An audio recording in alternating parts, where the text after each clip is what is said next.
In this guide, I will be showing you guys how to fix Google search not loading. Let's get started. So first, let's start with basics.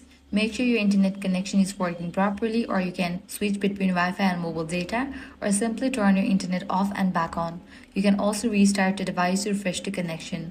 Next, clear the browser cache. If I use in Chrome, open it, click on three dots. Now scroll down, you will see the option of delete browsing data. Click on it. Now go ahead and select the time range, then click on delete data and confirm it.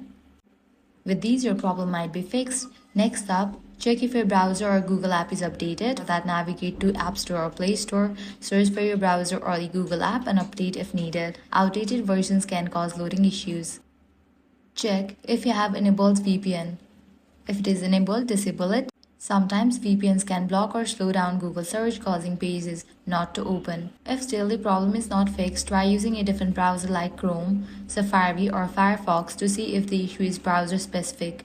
You can also check your device date and time settings. Lastly, if none of these solutions work for you, reset your network. For that, launch settings, go to General, click on the option Transfer or Reset iPhone, click on the option Reset. Now click on Reset Network Settings and go through the process. And that's it. With these, you'll be good to go. Your problem will be fixed. If this guide was helpful, do not forget to like, share, and subscribe.